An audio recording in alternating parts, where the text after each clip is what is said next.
Good evening, everyone. This is the Bowmen Podcast coming at you live. We have the wives here with us for this special edition. We're a little crazy, I guess you can say, for doing this, but we wanted to bring to you, obviously we're short one wife. Cedric's wife is being amazing and getting him pizza right now while he sits here on a podcast. So you should have went and you should have had her on the podcast. I agree. Way more views. Yeah. But here we wanted to bring the wives on, so real life, real talk, what we do, so everyone could understand the other side of the coin here with hunting, coming into season, travel, what it's like to have the women of the house be in charge with the guys not around and solo most of the time with all those long days and sometimes weeks and trips and stuff like that. You know, it's real. Everyone goes through it. So I think it's really something that no one's really talked about in the past. So let's get started here on that. So we'll start with Cedric because his wife's not here. We can pick on him. So you were saying before, a little hunting lingo here, that you found a nice rub on your new spot. How's that going? Good. So obviously, you guys know that I've been chasing a really big deer down here, and he disappeared September 9th.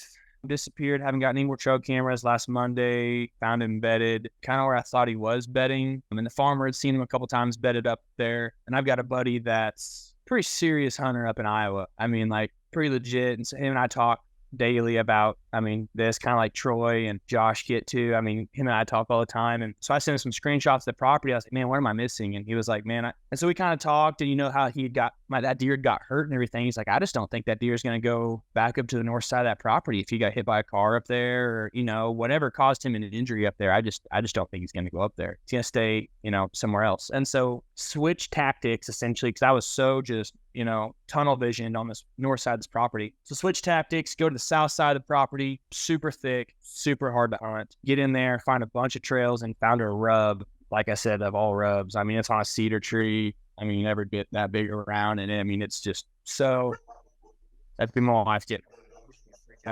We'll see what happens. I moved a couple cameras over there, and I can only hunt it on north wind though. So we don't have that till Sunday. We'll see. All right. Good. Well, hopefully you get lucky and mix things up. And if you get any pictures, let us know. That'd be pretty cool to see. Hopefully he's still around. Yeah. Yeah, we'll see. I mean, he's been seen. I mean, he's definitely still around. It's just a matter of if I can connect them. So regardless, I'll shoot whatever deer makes. So nice. Oh, there you go. Getting started. So Josh, you just got back in. Heard you wore the wrong camo today. Yeah, late season. It was pretty warm out and pretty sweaty. Yeah. It's been tough. I didn't see a single thing tonight at all. I sat on the edge of a picked bean field expecting them to pour in there like they did last night. Of course, the night I sit there, they're not on that side. And I walked out and I spot stalked the doe and got within 100 yards before it got too dark. But I just decided not to deal with that. It was just too late, and it was, time ran out anyway. But I've been seeing Troy, you can back me up here, probably just low numbers. It's middle October. I don't want to get too overly worked up. But after you have a run-in with a deer the caliber I did at 10 yards, and, you make mistakes and you learn. Again, I never stop learning in this sport, but it sucks. It sucks because I did everything right to kill that deer. He was standing broadside at 10 yards, and I could have jumped on him, but I just kind of haunt your memory. Troy knows what I'm talking about. Fun. Yeah. It's worth it. He's worth it. We'll ride him. There you go. So is Emily lingering back there because you didn't get the shower before the podcast? Or... Yeah, I'm not. I smell like I have to wash my clothes every time I hunt now. Every time I walk back in, it's too warm and I'm sweating. Yeah. So I can't do the scent thing. I gotta have scent free everything. It drives me crazy. But then I gotta wash them every day. Battles of early season. Yeah, that's awesome. I just gotta remember the blessing of being able to be out there and do it. And sometimes when you're the grind, I think people don't realize. You see, I thought about the other day. People see the big celebration over a person harvesting a good animal that they're after and they're hunting. And sometimes people, I think, don't understand. They're just like, oh, well, you're just, celebrating that giant animal. It's not really about that. It's respect to the animal. It's about the time you put in the effort to pursue an animal like that. I know it'll probably come up later on in this episode, but I've been tracking the time just spent hunting this season, and it's super early. I mean, we've only been hunting like a week and a half, and I've already logged like 23 hours in my saddle this year. So it's like unbelievable what people, and she loves it. Look at the lives of I didn't know there was a lives. She loves it. It's like hours upon months upon seasons of like all that effort. Listen, down to like a couple seconds, a couple seconds of an opportunity. Yeah. That's crazy. I've got the answer, Troy. Okay, you ready for this? Cedric, you ready? Cedric's passed out. He was pizza. I've got the answer, guys. I figured it out. So they don't hate us, okay? For like 4 months a year, maybe at least at the end through rut, from like October through rut, all of us guys move in together, bachelor pad up and hunt, and the ladies move together. They can have some like sanity, you know? There you go. For like 3 or 4 months. We could do that. We could pick one house. Ladies can get together, all the kids, stuff like that. I got a lot of kids. We'll load them up with prosecco, and Come on over. Everybody's welcome. we got plenty of room. And you might take that back after a week, couple days. The photographer herself is here, Miss Josie. How are you? Good. How are you? Good. What kind of peach did you bring us? Oh. Their Wi-Fi does this all the time. Ma. That's not the one that had surgery, right? No. She's in a cage. So Cedric's Wi-Fi always locks up. So Hold on a second. I'll connect to my hotspot. just fix the aluminum foil on the roof, Cedric. Where's the hot at? Yeah, I haven't seen them. Yeah. That'll be a running joke, by the way. Just get yourself a hat, Cedric. Put it on, wear it, you know? All right. So Troy and Bree. Bree, what's so how did you and Troy meet up? In the military or before or after or? On a deployment in Kyrgyzstan, actually. Oh. Can you hear me? Sorry. Yeah. You're good. So did you have to beat On him a up? deployment. Or? He was just so irresistible. So the rest was history. I pretty much just packed all my belongings when we got home and moved to Florida for 4 years before we moved back here. It was on a deployment. There you go. So were you his boss? No, never. I mean, That's- well, outrank him. Oh. Well, did. Yeah, now that he's out, but I did outrank him. I think at the time probably did too. Yeah. But I wasn't his direct boss, no. I'm a free spirit. I just do what I want. Now you're still in the military? I am, yes. Yeah. I have a little over a year and a half before I can retire. So what do you do? 2025, big party. Yeah. I'm ready. Let's go. We'll come. Oh, What I'm do you like do the then? mom of the Air Force too, actually. So I do like the food, fitness, lodging, mortuary, and readiness. I'm not like in charge of all of that. So Awesome. Cool. Many hats. She managed like a fitness facility and like a morale area, and then probably lodging and stuff too at the time. but now it's just 1 week in a month, pretty much. That's all you have to do? Yeah, right now. Yeah, when we're home and not deployed. I mean, I spend a few hours on the phone during the week, right before that weekend, usually a little bit more. But yeah, it's just mostly 1 week in a month. But inevitably, that one weekend is usually like the weekend when the weather's perfect to hunt, or when there's a birthday or something. Yeah. It never failed. Yeah. That's the way the cookie crumbles, man. All the time. You know it's gonna happen. Yeah. So, all right, cool. Emily, so before all this venture with Josh and Triple Point and all that, what'd you do before? So I taught math and I was a robotics coach and did STEM. So I taught 8th grade math and then 6th grade math. And then I ended up coaching robotics and doing Bex robotics. And Josh was also doing robotics. So we did since I had a middle school team and he had a high school team, we weren't in the same district, but we were neighboring districts. So we would often kind of partner together, and his high school students would help my middle school students a little bit, and we'd go to tournaments together. So that was kind of right before. In fact, we were just getting ready to start the STEM PLTW program at Mount Vernon, and I was going to run it. And then, of course, all of this stuff with Triple Point Outdoors just blew up. And so I was just able to take my skill set and help Josh get that going. That's amazing. It's awesome. So cool. The good life. Right? Why isn't But- Cedric pizza already? Is it sitting? No. Where's the pizza? We're trying to refrain. Just eat it. Just do it. Pizza. Just eat it. Carbs. Yeah. Watching your carbs. Oh, yeah. Yeah, he's going. Look. Please don't look. All right, Josie, you're a photographer, right? Yes, you could say that. Yeah. Okay. What else you got going on? So I'm also a teacher. I teach art this year. For the past 3 years, I've been a Bax teacher. And then my mentor teacher was the art teacher because there wasn't anybody else, like family and consumer science wise, there wasn't anybody else who would be my mentor. Anyway, so he retired. And so over the past couple of years, I've just been observing him and I was like, hey, I think what you do looks fun. So he's kind of trained me to teach art, but also I'm also in charge of the video production. So we like live stream all of the sports games and stuff. So it's like my extracurricular within my art class. And I don't teach just, I mean, I do teach a traditional art class, but I also teach like a digital art class. So I teach Photoshop and like Premiere and Illustrator and all of that stuff. So I'm not really sure how. I feel like I probably need up like 40-hour days, but half the time I impress myself with how much I get done. I don't know. Like it's a lot of work when I talk about it. Love. That's really important. Now we know why Cedric's photos and videos are so good. Yeah. I mean, he probably does a lot of the work too. Don't, you know. You know how hard it is to hold though? It gets heavy after a while, I'm not gonna lie.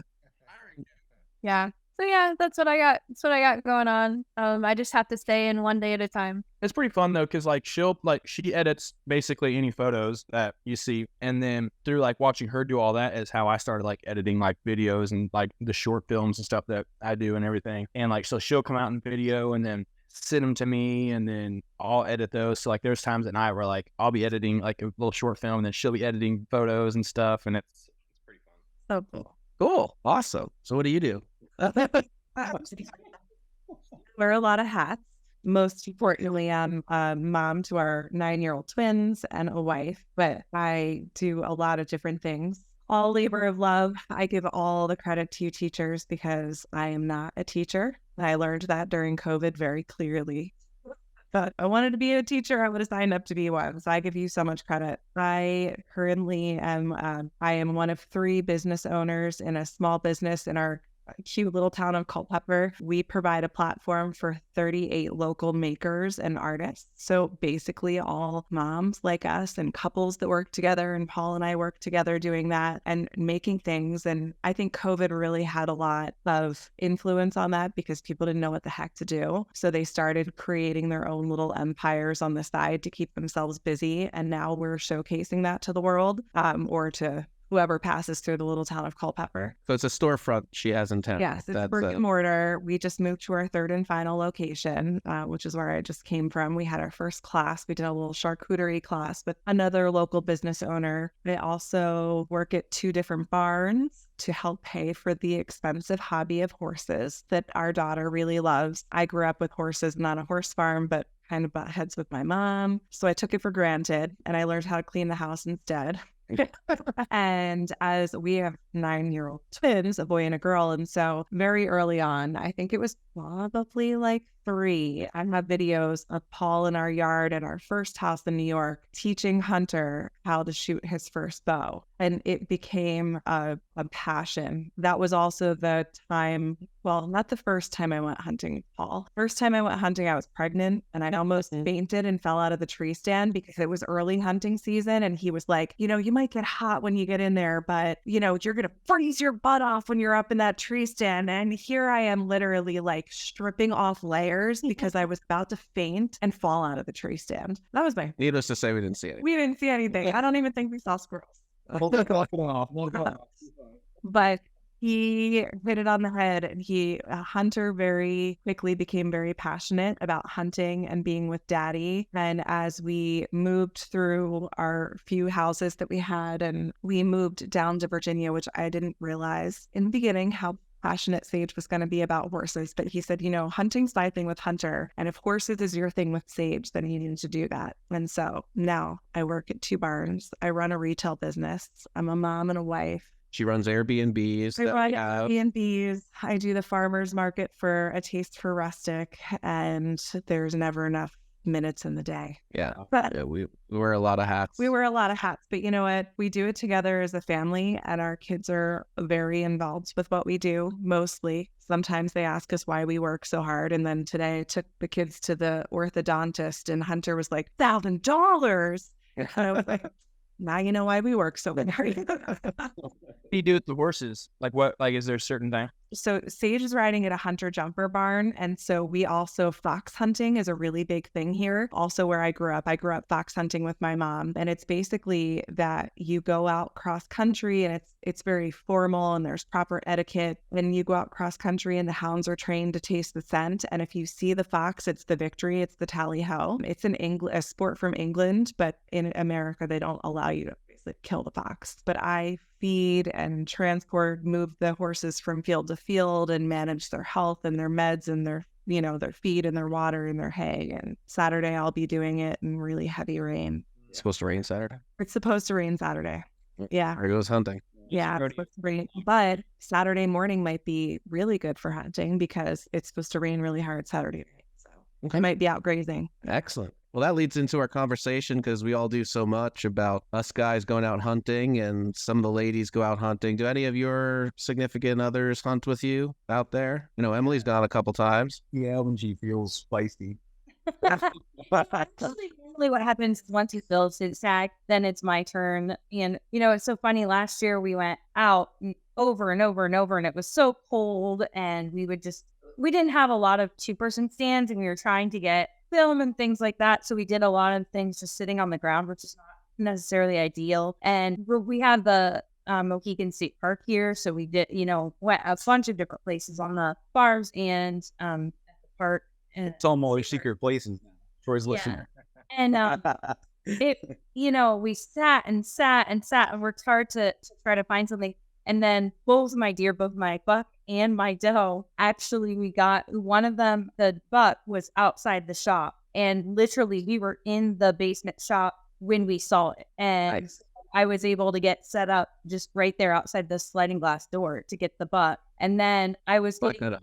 It's not even hunting. I can't know why she did it. Oh no, we were out hunting. We were out hunting like crazy and we didn't see anything. And then I got the pretty decent, it wasn't a monster by any means, but it was my first buck. Yeah. I've gotten several does before. So, and then I was actually putting Easton on the bus one morning during hunting season and there was a bunch of does in the back. So I got Easton on the butt and bus in the front. And then I woke Josh up and I was like, hey. And so I happened to have the bow close by. And so I just got that set up and I got that out the back of our house here. So after all of that work, I ended up getting them basically out those sliding glass doors of the shop. And then so cheater. Cross gun and out the back door. Yeah. But I was the first ever person to shoot anything with the carnivora because that was when it was in testing phase. So that there you go. Able to. However, I lost both arrows. They just blew through, and we looked. And for both of them, we couldn't find the broadhead. So it was kind of a bummer because it was the first one to shoot it, and we wanted to show afterwards. Data and everything. Yeah, the first deer at our house here, I was actually recording, and I was like not ready for her shot. And I was just getting ready to say, "Hey, go ahead and shoot when you want." And wham, she just shoots it. I'm like, what? You had already told me the yardage. So and I was like halfway through saying, "Go ahead, wham!" I'm like, oh, okay, yeah. There you go. Yeah, she was smoking the R10. I don't let her touch the R500. That's. Yeah. So I've planted, but I don't. The biggest struggle for me is the amount of quiet you're supposed to. You're just supposed to sit still and be quiet. And the feeling of that, a lot of times a lot of me set up in a pile of leaves somewhere. And I'm not sit still and be quiet, not make any noise. And after a while, just let me kind of be like, what? No, I'm gonna stop out. Because like the idea of just being quiet and still, it makes it harder. And of course, since like I said, we mostly hunt on the ground when I'm with him. Normally try to put me up in a tree stand. Yeah, we just have some doubles. It's interesting. Yeah. Frederick's back. Oh, you guys put You guys, you got to build box blinds like we have. Yeah. Hunting in a blind definitely has its advantages when that weather hits me, and it is nice, but I just can't see it here out of my, I love hang-ons mostly, and I'm just not good enough to do a saddle like Troy, but man, that stuff scares me. Like, that's a lot of science, man. I have to figure all that stuff out. That's a lot of stuff. Yeah. I don't know how to does it. You're like a squirrel. So have you gone out? I have. I think it was a couple years ago, though. Yeah, we went out a couple times that year. Sat in a a double ladder stand, had a little spike come like to 10 yards right in front of us that she didn't want to shoot. Remember that one? And then we went another time and she used like a Summit Viper and climbed the tree. And then I got up behind her in the saddle, like stood on the backside of the tree. And I think we had a couple of does come out in front of us that night, but she was wanting a buck. They or were something. close. They were close. I grew up, my dad hunted a lot, and I hunted with him when I was younger. I have the desire, but with the kids being so young, it's just like sometimes I just feel like sitting out there and like I could be doing this, this, and this, and just finding somebody to watch the kids, and now you're gonna like mess up their routine, and then what's my morning gonna be like? It's just a lot, and I know all that like the time it takes. And I just, right now, I don't feel like that's where my time would be best spent, if that makes sense. Sure. We have 3 small kids and... Yeah, it's the reality of it. Yeah. You know, there's one right there, finally sleeping. But you could always, leave Troy with the kids and go hunting yourself. Nobody would survive. No. No, that's not an option. So how do you, with the 3 little ones, how do you handle Troy just said it himself. He had 24 hours in the saddle already. It's only a week and a half into it. So he's probably 3 weeks total time in the seat by the time it's all said and done, maybe more, from October till January. How do you handle that with the 3 little kids and everything going on? Do you beat him when he gets home, or? Sometimes it looks good, Yeah. No, I'm there. I'm there. I'm home all day with them. I spend all day with them. So, it does make for a long day. And I'd be lying if I didn't say I resent him sometimes. Because I'm like, man, I would like to go sit in a tree for 4 hours with nobody talking to me and just relax, and it's just hard not to think about it in that way. Sometimes when he's walking out the door and everybody's screaming and I have to make everybody dinner and I have to get everybody a bath, and it just is kind of hard to be like, hey, good luck. I hope you're gonna be, what I mean? When I'm really okay, and so it's challenging, and I don't want to be that way. I really don't. I want, I'm supportive of it. I know it's his passion. I know he loves it, but I'd be lying if I said it was super easy all the time to see him go out there and put all those hours in. Yeah, I feel kind of guilty when we go out, hang out, because I'm like, something cool, you're I'm hanging. I'm like a little kid coming by the house, hey Troy, can you come out and watch? It gets a lot easier when they get older. Yeah. It's still busy. It becomes different things. We're, helping with homework, making sure their stuff done, and, getting them from this activity or that activity. But it does become easier as far as giving you a little bit of more downtime. Yeah, I feel like I will look forward to it. Eventually, hopefully at least one of them, wants to go out there and be with him and spend time with him. And when they can, shower and put themselves to sleep, Yeah. I might be oh, this is kind of nice. Yep, yeah. I don't have dinner really here. Yeah. Talk.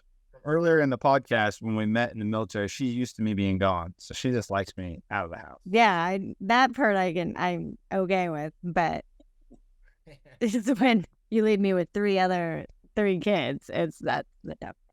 For me, one of the hardest things, how old are your kids?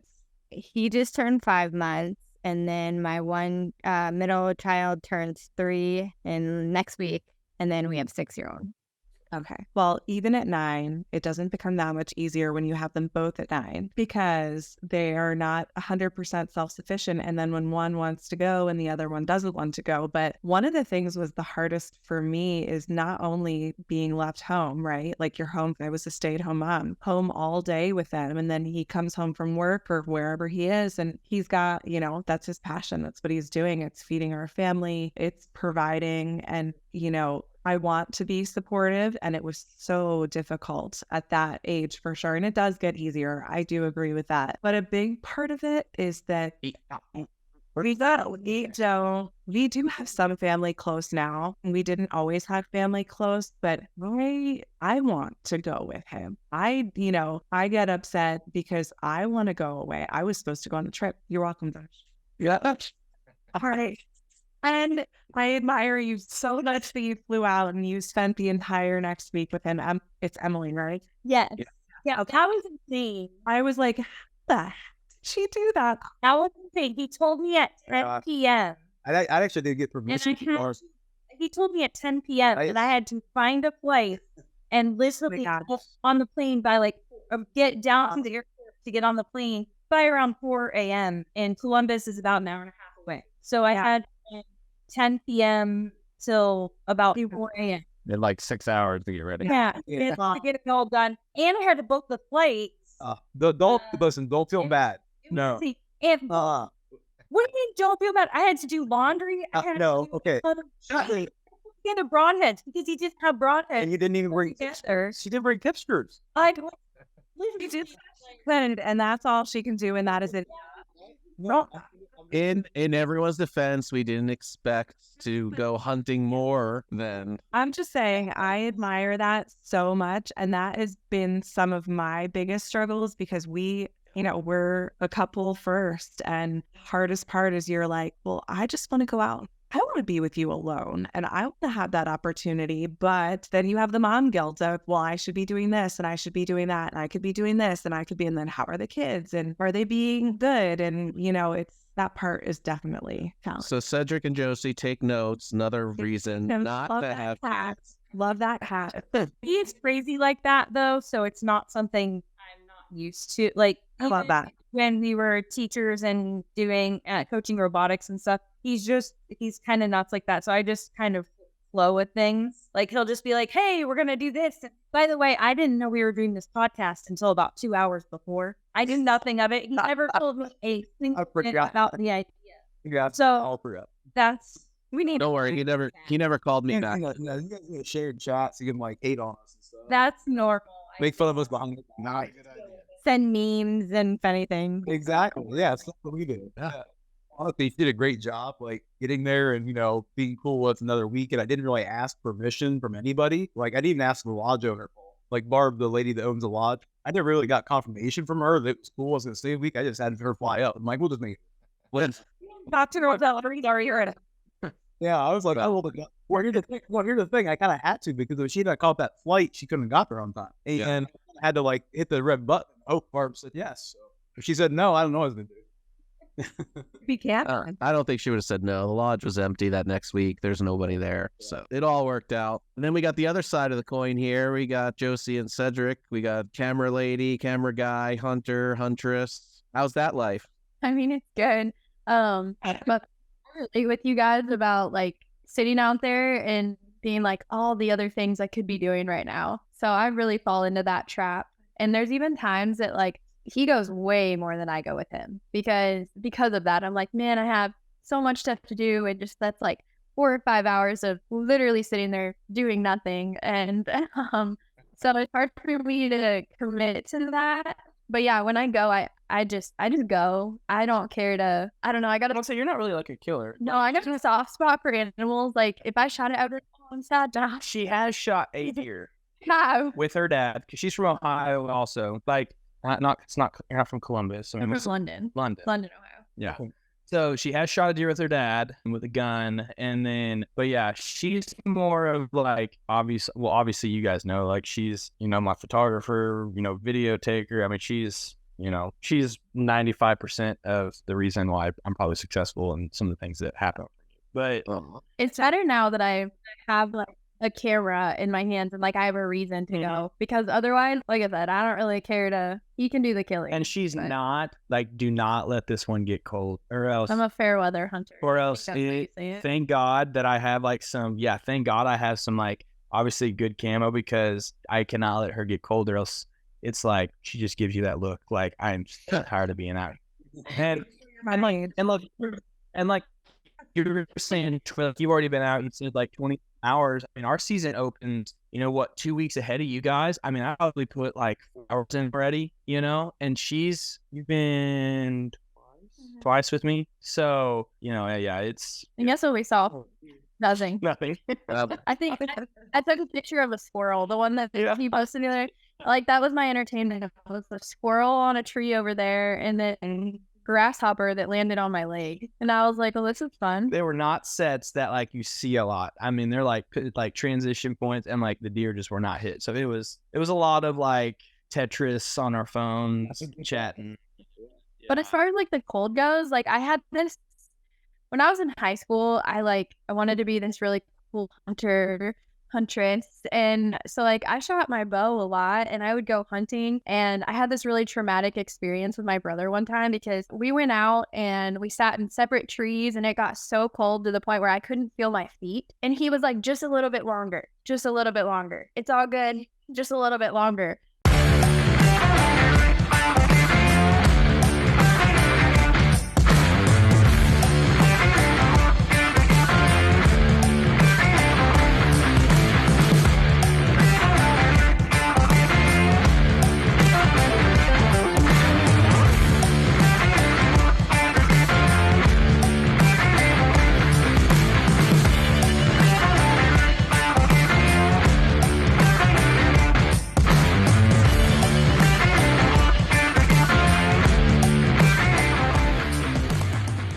Just a little bit longer.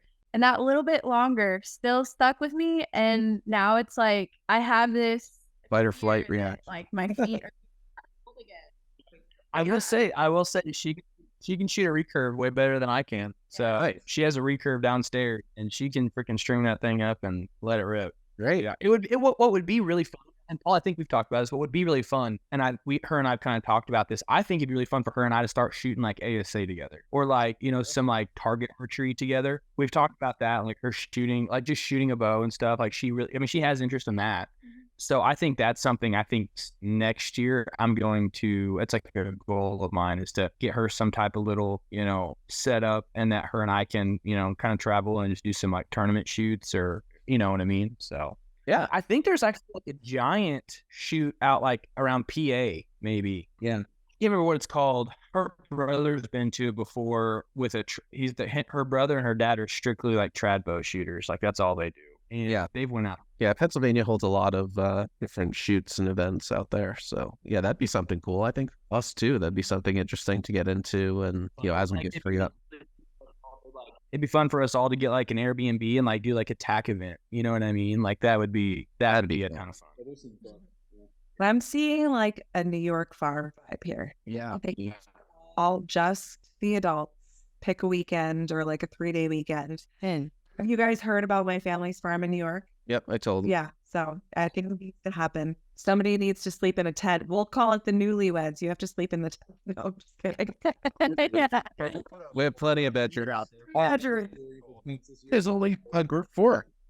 There's no more tents. We have them bunk beds. So we're gonna The young ones can sleep in the bunk beds. Perfect.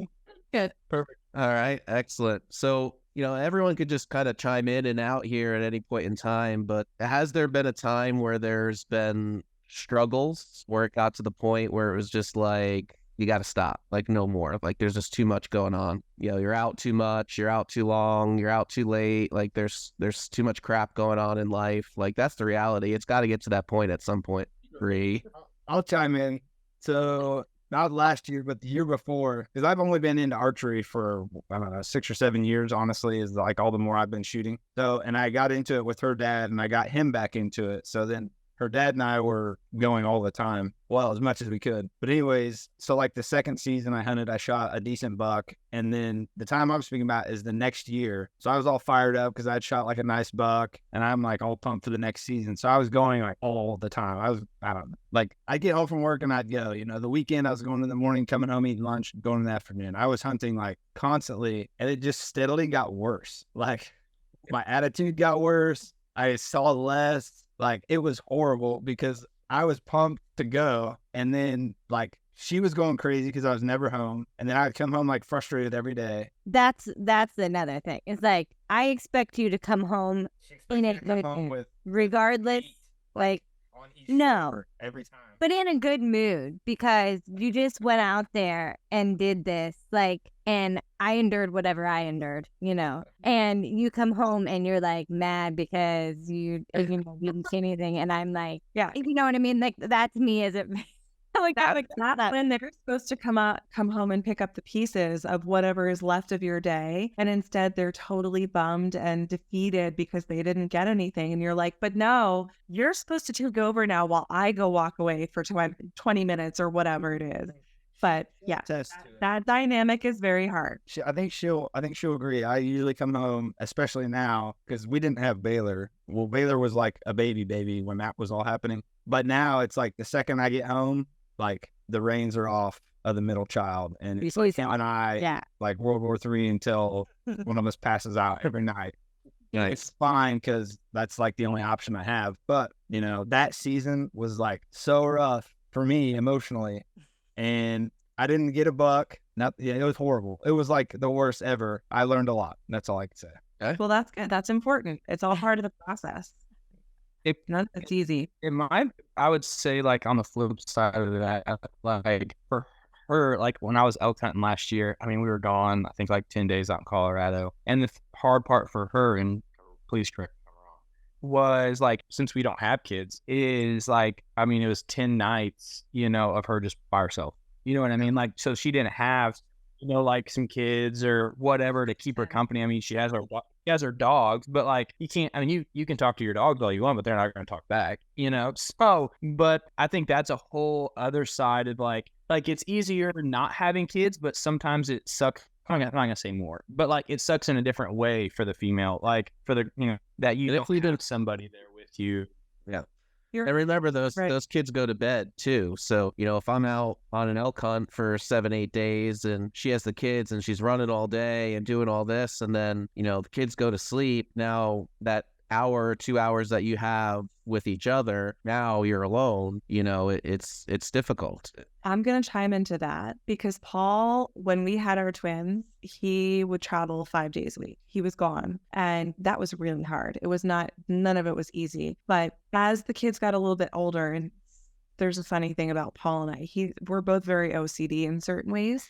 And he used to want like a spotless clean house every time he came home. And he'd call me up and he'd be like, I'm on my way home. And I'd be like, clean the house. I gotta do this. I gotta do this. I gotta do this. And that's usually when the puppy would pee because I wasn't paying attention. But I always made sure. And now that we're 11 years in, it's totally different. And our house is a flipping mess all the time. No, that's a. We clean it when people come over. That's it. Otherwise, we're just like. Our house lived in, and it's a healthy, loving home.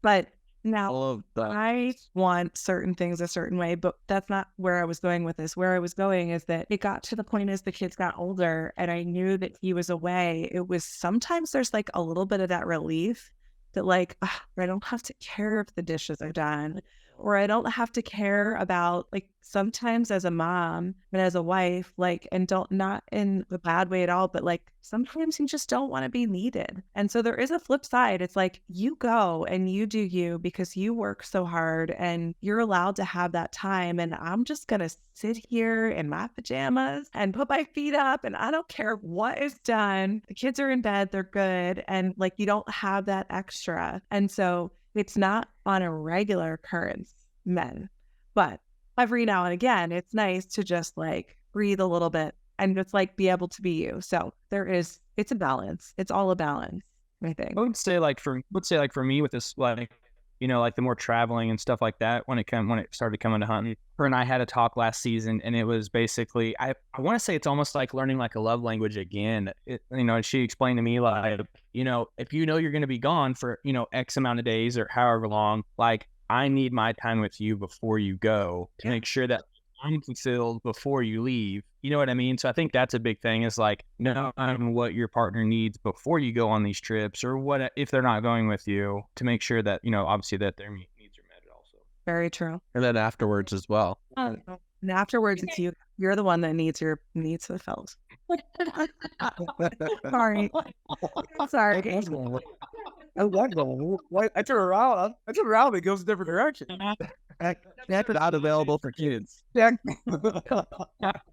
See, I don't know. I keep Yeah, they do. coming back to, I think our relationship is just unique because we have spent so much time away. Like, I know it goes to the military and everything else, but then when I left the military, like, she's still in the military. So even when we lived in Ohio, she deployed once. So she was gone for 6 months while I was home. And at that time, I worked offshore. So I was gone for a month at a time. So, like, hunting, obviously, you know, there's tons of time, like in the evenings and everything else, but we've like learned through our whole relationship to like figure out like how to work things out by ourselves. You know what I mean? So like, I don't know, we're pretty much like two independent people that work together when we're together, but whether I'm home or whether she's the one that's home, like nothing really changes other than like, I guess who's here, you know what I mean? So it's just different. Like you said, like learning how the other one works and what the other one needs. And if he was getting ready to go on a hunt, like I would say, like before kids, I would be like, hey, let's go to dinner. Let's like be intentional with our time. And now I'm like, you have to do the dishes for the next 5 days. Like I'm not touching a dish. I'm not even going near them. You have to put Baylor down for every nap, every bedtime for the next, however long you're going to be gone for that many days before it. Like, and because, I mean, he is right. And like we are used to the time apart, but it does bring us closer together in a way, like that time and kind of like, when we're so busy with the kids and we're so caught up and we spend that time apart, then like when he gets home, it's like, okay, what really matters? It kind of like resets me like, okay, what we've been doing, we've been kind of getting like lost in the day-to-day things. So like that time can be a good thing too.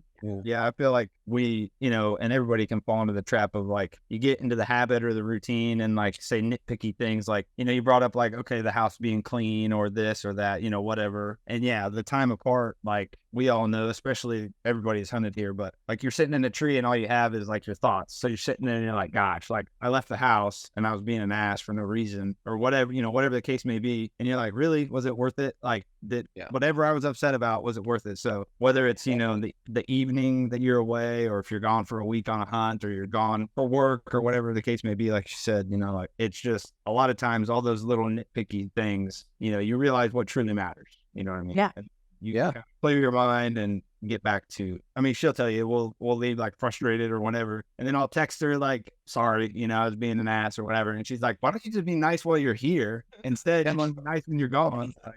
Leave to be nice. Yeah. We have that time to digest. It's like we get to sit there alone with our thoughts and understand, and you play through it in your mind, and we've all said it before. It's hunting is some of us go to church, some of us preach, some of us pray, some of us do all this, but hunting's your place of solitude. It's your place to touch not touch yourself, but it's your place to touch you're getting touched by yourself. Insert, but I can't ball. I can't. Here's a place for yourself to be walk with yourself and think through your thoughts. Not on yourself.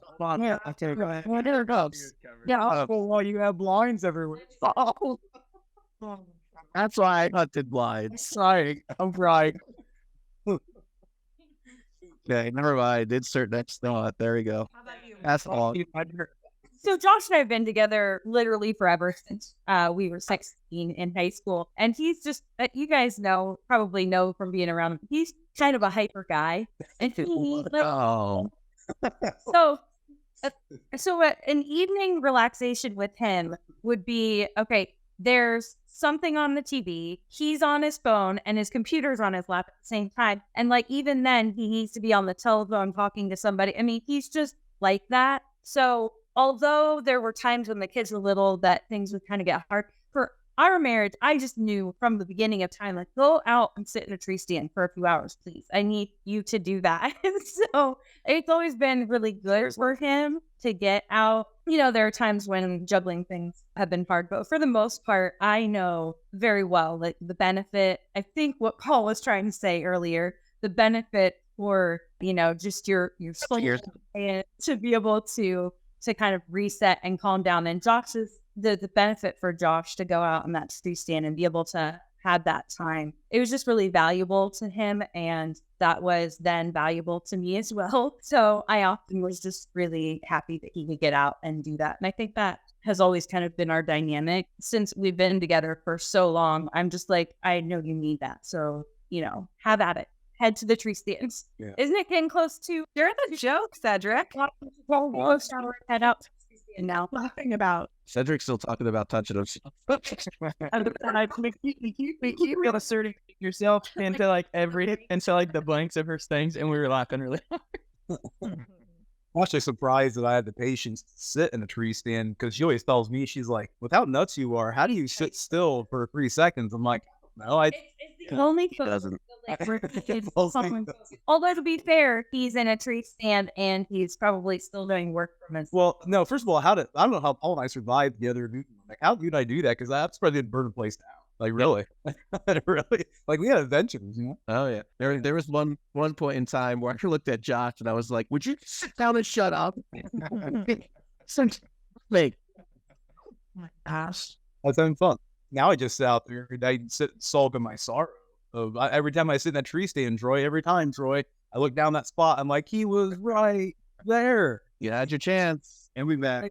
Had your chance. If you weren't on your phone, you would have got him. You know what? Quite honestly, I don't know what happened because he snuck up on me so badly that I didn't see him until he was at 15 yards. It was crazy. Well, they just pop out of that corn when it's not cut. It's like they're there 1 second, or they're not there, and then they're there. Yeah, so Troy could reiterate this. Like, there's a path. There's like maybe 2.5, 3 feet between the corn and the woods, and that's around the perimeter, and that's his highway. That's what he cruises on. Yep. So cute. I'm just all He's a party animal, that little baby. yeah. He's good. The other ones are out of control. He's good right now. For now. For now, yeah. And they all turn into toddlers. Yeah, they do. Then they turn to 9-year-old and they think they're 18-year-old and they start lipping off. We know nothing. Yeah, we know nothing. We're I'm pretty cool. This one podcast single-handedly ended Cedric and Josie's chance of having children ever. Went on. This one podcast ruined it. yeah. No. We're like at that stage, like I think maybe like just in our marriage too. Like everybody's like, "Oh, when are you having kids? When is it?" We always say that.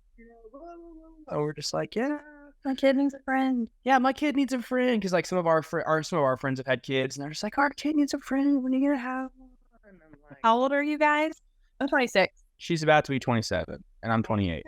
Okay. You got time. Take time. Paul and I were a little bit older when we met each other, and we actually met in the middle of Times Square, which is crazy. And we had both been in previous relationships, and it's like you said earlier, but like first he was like a creeper and he kept looking at me, and I was like, what are you looking at? And he was like, you remind me of somebody that I used to know, and which didn't bode well. But then we started talking and having like work conversations and stuff. And needless to say, within like 6 months, we lived together. Not even, probably.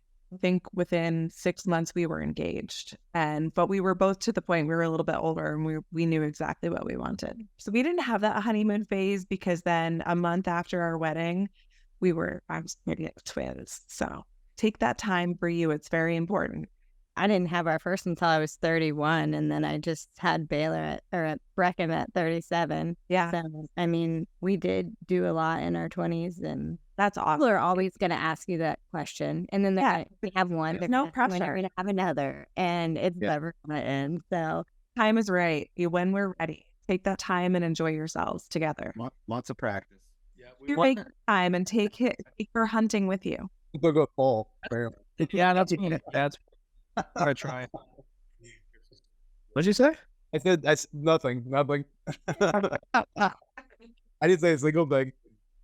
I think Emily's ready for another baby. She's smiling in the background through that whole conversation. No, we're good. No, we're good. We're all good up in here. she can come hang out with me, and Yeah. Yeah. You should go hang out with her. Then Troy, I could do. That's Troy. Wink, Troy. We're good. Troy. Emily, how old are your kids? Emily and Josh? So Mila is in high school and she's 14, and she just had her first homecoming, so that was something. It's crazy. She's getting so grown out. That's freaky. She's beautiful, and so she's in marching bands and robotics and just kind of has a full schedule. So the biggest thing that I have to do with her is just get her place to place, because she's not at a point where she's driving it. But it's kind of amazing to see that. And then Easton is 8, and he is as busy as Josh is, like as busy and hyper as Josh is, except for he doesn't quite have the wisdom and life experience. So benefit down. At any rate, so Easton is wonderful and sweet and has such a kind heart, but also is crazy and goofy and exactly Josh. So, This boys. Yeah. Those boys. So like your son, Paul, when we were down there, when Troy and I were there, I don't think I've ever shot at 10 yards so many times in my life. He's like, shoot again. He's like, do that. I'm like, okay. He's wait. 10 yards all day long. Yeah. Hunter has a lot of energy and he is the sweetest, most passionate little boy, but man, he's got a lot of energy. Yeah, he wore us out that day. And like me, and there's a whole lot more, and I don't know where that comes from. But one thing that I do want to say and I want to add is, speaking of Hunter, and you guys know, he just shot his first buck. Yeah. My favorite part about hunting and about this camaraderie and this experience and this bond that we all have is, like, I grew up in a hunting family, but I didn't have any of this until I really met Paul. And the fact that we all do it together as a family, and we were talking about the barn too, is like, Sage she loves to hunt. She loves to hunt. She won't admit it, but she loves. She won't admit it. She loves all the things, but she's not as eager all the time to go hunting. But the second she knew that Hunter was out hunting, she's like, Mom, we got to go. And she's on the deck and she's got the binoculars and all the things. And, we immediately went down to him, and it brings our family together. And I also love that about the barn, is because Hunter doesn't like to ride horses, but he loves to be at the barn, and he loves the chores, and he loves the animals. And all of these things that we're doing are incorporating family. And while there's little nuances that are easy and that are hard and whatever, like, it's bringing our families together, and it's creating memories and experience and being in nature. And it's so special. So cool. She could not have been more proud for him. It was the sweetest thing ever. Yeah, it was pretty cool. It was a great experience, and hopefully it'll just continue, and they'll like it as much as we do moving forward. And it's like, it's no pressure on them to do it or to want to do it. They choose to do it. It's pretty cool to see that. Hopefully one day we can get. I would like Hunter to be able to spend some time with my dad in the woods. Yeah. It's something that he still lives up in New York, and he's had some health issues, but to be able to have him come down and hunt with him and get the same education, I guess, that I got through all of it would be pretty cool. So, but yeah, it's having that family camaraderie and doing it. Like, I just couldn't imagine hunting and going through all this and trying to make businesses out of it and try to make money through all this and the evolution of it with being with someone or having a family that didn't agree with it. That has to be very difficult, and then you end up losing a part of yourself. Like, I've been there. So it's a difficult, situation. So I'm going to comment to that because I was at work at my shop today and I was talking about how we were doing this. And I apologize, my voice is getting scratchy. I have this cold and it's the end of the day, but it's bedtime. It's bedtime. But I had a conversation with somebody that came in and she was just shopping, and I was like, somehow it came up, and I was like, oh yeah, I have this podcast, and with this group of amazing guys, right, that I think you all fell into everybody's lives for a reason, and I'm a big proponent of everything happens for a reason. And I was talking about how you invited the wives on to talk about what our perspective is, and there's pros and cons, right? There's gains and there's struggles. But the woman that I was talking to, she's like, what do you mean? Like, I divorce my husband every single hunting season? And I was like, no, that's not exactly what I meant. And like, yeah, does that thought go through our mind at one point or another? Maybe. But the fact that we're all here together doing this is because we love each other and we're passionate about the same things, and we have the same goals and the same values, and we're rooting for each other, and in relationship and in friendship and in life. That is what is the most important thing, is that we're all rooting for each other and helping each other and building each other and, going through the highs and the lows. And there are plenty of women and men and whatever they are that don't see that dynamic and don't understand the importance of that and don't support. And that's what I think makes this so special. Yeah, Sorry. I'm a wear my heart on my sleeve kind of person, and I love you all. It was really like kind of an aha moment. I was like, no matter how down I felt at any moment, like the thought never crossed my mind. It's never like, I can't live this life. Like, I love this life and I wouldn't choose any other life. And I love being here and supporting. And I love that all of you chose to invite all of us onto this experience you guys are building. I mean, there's a lot of things that we can sit here and talk about and go through, but having people see, like when we started this podcast, we all agreed that it was going to be real. It was going to be reality of life. Like we're not some big wig on TV making millions on sponsorships. Like we're not any of that, right? This is, it's holding a baby while we have a podcast. It's having your son show up in the background when he should be in bed. It's your dog jumping on your lap while we're doing it. Like we're real life people, and that's what's special about it. We're not trying to hide anything, and we're not to put on a show for anything. So it's staying true to ourselves and what we believe in. And I think it's important for people to see that you can do it together as a family. You could do it together as a group. There's people out there that it's just that. It's like when it comes hunting season, the guy goes hunting and the wife does whatever, and they don't see each other for months. And that I couldn't imagine doing that. Like I couldn't imagine having my family not part of the journey together. So yeah, it's for me and for us, it's special. And to be able to share that with people, I think is priceless. I don't think it's out there. And clearly all of you are. This has been awesome. So far, so good. And little guy's still going strong. Party animal. He's wild. Who's winning the Kansas City game? I was just gonna say, go. Kansas City is. Who are they playing? Because actually playing no. I think Denver. Yeah. Yes. Well, I mean, they better win that game. Like Denver killed the Jets. Jets. Eagles play the Jets. Fly, Eagles, fly, baby. Suburb came something third. No, I was just saying they're playing Denver. Oh, Denver. Okay. Well, I just wanted to reiterate, back to what you guys were talking about with your son harvesting his first buck, and your daughter was it last year? She shot her first buck right with the Globus, brought it, and I just can't tell you, we have obviously a lot of tremendous bucks that have been shot already this year, just a number that is invaluable to me already in 10 days in or whatever. But above and beyond anything, just to have those pictures come through while I got this of your son and you guys going to video, and I'm not gonna get emotional here because I get emotional really easily. Like I'm crazy. I almost cried. It's okay. Did you cry? Okay, well, I'm gonna start crying right now. I mean, I feel like it'll be like Waterworks last Friday when Troy tried to hold me. I saw it. I was crying. No, I'm just kidding. But just back to reality, the pictures that came through, when someone sends me stuff like that, it's a harvest. I don't know. It just hit. There's something different about it when a kid harvests an animal, and there's another doe shot last night by a family, and they had a video about it.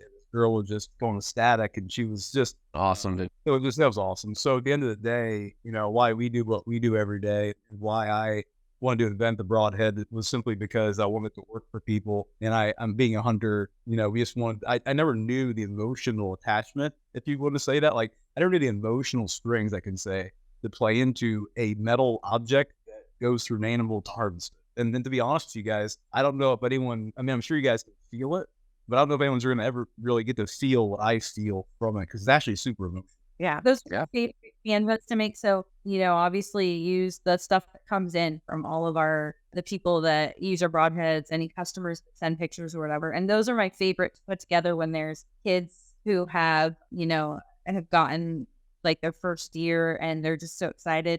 Paul, it was so neat to do the one with the pictures that you sent of your son. That was just really, really cool. It's fun to do those, and it feels really neat because you can just see the excitement in the families, and it's really cool that we just get to be a little tiny part of that. Yeah, to tell the truth, guys, there is no animal on the planet I've ever hunted and killed yet that even they pale in comparison to these kids' pictures you guys send me and other people send me of harvesting their animals. Because as a kid, that's what stoked my fire. And I know I laugh and I make jokes sometimes and I try to have the energy, but at the end of the day, I'm also very straightforward. And what the connections have happened here to me, you all have been a blessing in my life, because like I haven't met all of you yet in person, but there's no reason why this worked, if that makes sense. I think Paul, your wife's kind of reiterate that. Like there's a reason why we're here together. There's a reason why we do it real. And if you know anything about Josh Miller, Triple Point, all the guys and gals that he's around and the relationships I have, we're going to be real people. And I fail when I hunt, like I screw up. I sometimes make bad shots, and like